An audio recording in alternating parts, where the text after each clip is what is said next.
Hi hello viewers, നിങ്ങളിപ്പോൾ കണ്ടുകൊണ്ടിരിക്കുന്നത് ഞാൻ കൊഞ്ച് നന്നാക്കുന്നതാണ്. ഇന്ന് ഇവിടെ കിട്ടിയിരിക്കുന്നത് ഇടത്തരം വലിയ കൊഞ്ചാണ്. അതുകൊണ്ട് തന്നെ ഇതിനെ കറിയാക്കാനാണ് തീരുമാനിച്ചിരിക്കുന്നത്. ഒട്ടുമിക്ക മലയാളികൾക്കും ചെമ്മീൻ വിഭവങ്ങൾ വലിയ താല്പര്യമായിരിക്കും. എല്ലാവർക്കും ഇഷ്ടപ്പെടുന്ന ഒരു ഇനം തന്നെയാണ് ചെമ്മീൻ. ചെമ്മീൻ എന്ന് പറയുന്നത് കടൽപ്പുഴു എന്നും പറയുമല്ലോ. ചെമ്മീനെ ജലജീവിയാണ്, മീനിൻ്റെ വിഭാഗത്തിൽ പെടുത്താറില്ല ശാസ്ത്രീയമായിട്ട് പറയുമ്പോൾ.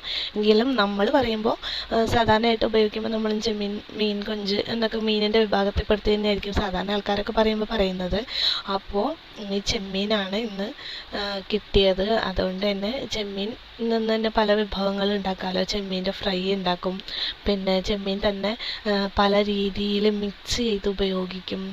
പിന്നെ ചെമ്മീനിൻ്റെ കട്ട്ലേറ്റ്, പലഹാരങ്ങൾ അങ്ങനെയുള്ളതൊക്കെ, പ്രത്യേകിച്ച് റംസാൻ മാസമൊക്കെ ആകുമ്പോൾ നോമ്പ് തുറ സമയത്ത് പല വിഭവങ്ങളും ഉണ്ടാക്കുന്ന ഇഷ്ടംപോലെ കണ്ണൂർക്കാരൊക്കെ ഉണ്ടാവുമായിരിക്കും.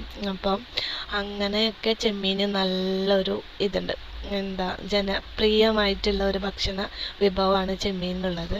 എങ്കിലും ചെമ്മീനിൻ്റെ ഓട്, ഇപ്പോൾ പലതരം ചെമ്മീനുണ്ടല്ലോ. വെള്ളച്ചെമ്മീനുണ്ട്, കാരച്ചെമ്മീനുണ്ട്, നാരൻ ചെമ്മീനുണ്ട്. അപ്പോൾ ഇതിൻ്റെ ഓടുകൾ ഇത് വളരുന്നതിനനുസരിച്ച് ഇതിൻ്റെ ഓടുകൾ കൂടി തടിക്കും. അപ്പോൾ ഇത് ക്ലീൻ ചെയ്തെടുക്കാൻ ഇത്തിരി പ്രയാസമായിരിക്കും. പ്രയാസം എന്നൊന്നും പറയാൻ മാത്രമൊന്നുമില്ല, എങ്കിലും അതിൻ്റെ ഓട് ഇളക്കി കിട്ടാൻ ഒരു ചെറിയ ബുദ്ധിമുട്ട് ചില സന്ദർഭങ്ങളിൽ ഉണ്ടായിരുന്നു വരും, അത്രേ ഉള്ളൂ. പിന്നെ ഇത് കിട്ടുന്നത് ഈ വീട്ടുകാരൊക്കെ പറഞ്ഞിട്ടിട്ടുണ്ട്, ഞാൻ ഈ കെട്ടുകളിൽ നിന്ന് ചെമ്മീൻ കെട്ടുകളിൽ നിന്ന് വാരിയെടുത്തിട്ട് കൊണ്ടുവരലാണ്. അപ്പോൾ അതിലൊരുപാട് വന്ന് അടിയുന്നു. ഒരുപാട് ചെറു മത്സ്യങ്ങൾ വേറെ ഉണ്ടാവും. അപ്പോൾ അതിൻ്റെ കൂട്ടത്തിൽ വരുന്ന ചെമ്മീൻ്റെ അവർ അരിപ്പ പോലെ ഇത് തിരിച്ചെടുത്തിട്ടാണ് കൊണ്ടുവരിക കെട്ടിൽ നിന്ന്. ഇങ്ങനെ വേലിയിറക്കമൊക്കെ വരുന്ന സമയത്താണല്ലോ ഇതിങ്ങനെ പൊന്തും താഴും ചെയ്യുമ്പോഴാണല്ലോ ചെമ്മീൻ അടിച്ച് കരയ്ക്ക് വരുന്നത്. കണ്ടൽക്കാടുള്ള സ്ഥലങ്ങളിലൊക്കെ ഇത് ഒരുപാട് ഉണ്ടാവാറുണ്ട്. പിന്നെ ഇത് കൊണ്ട് വരാറുണ്ട്, സുലഭമായിട്ട് തന്നെ കിട്ടാറുണ്ട്. പിന്നെ ഞങ്ങൾക്ക് ഇത് കിട്ടാൻ വലിയ ക്ഷാമമായിട്ട് തോന്നിയിട്ടില്ല.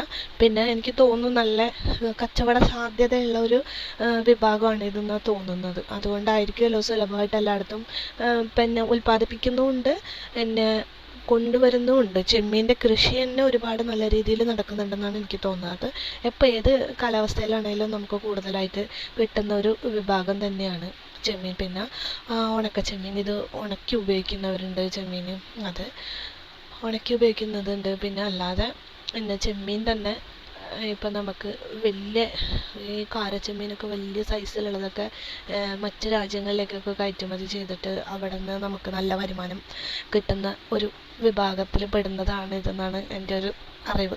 അപ്പോൾ എല്ലാവർക്കും ഇഷ്ടപ്പെടുമായിരിക്കും, എല്ലാവർക്കും ഇഷ്ടമുള്ളതുണ്ടാകും. പിന്നെ ഉള്ള പ്രശ്നം എന്ന് പറഞ്ഞാൽ ഈ ഓടുള്ള മീനുകൾക്ക് വയറിന് ബുദ്ധിമുട്ടുണ്ടാക്കാറുണ്ട് ചിലപ്പം അധികമായി പോകുമ്പോൾ. അപ്പോൾ ഇതൊക്കെ മിതമായിട്ട് കഴിക്കുമ്പോൾ വലിയ കുഴപ്പമില്ല. പിന്നെ കാൽസ്യത്തിൻ്റെ ഒക്കെ കുറവ് കാര്യങ്ങളൊക്കെ ആണെങ്കിൽ അതൊക്കെ മെച്ചപ്പെടാൻ ഇതുകൊണ്ട് സാധിക്കുമായിരിക്കും എന്ന് തോന്നുന്നു. പിന്നെ അതുകൂടാണ്ട് നമ്മുടെ ഈ പ്രഗ്നൻസീൻ്റെ സ്റ്റാർട്ടിങ് പീരീഡിലൊക്കെ ചില ഡോക്ടർമാർ പറയാറുണ്ട് ഇത് ഉപേക്ഷിക്കുന്നത് നല്ലതാണെന്ന്. കാരണം ഇങ്ങനെ ഓടുള്ള മത്സ്യങ്ങൾ ഉപേക്ഷിക്കുന്നത് നല്ലതാണെന്ന് ചില ഡോക്ടേഴ്സ് പറയാറുണ്ട്. അത് എത്രത്തോളം എല്ലാവരുടെയും കാര്യങ്ങളിൽ എല്ലാവർക്കും അത് ബാധകമാണോ എന്നുള്ളതൊന്നും അറിയത്തില്ല.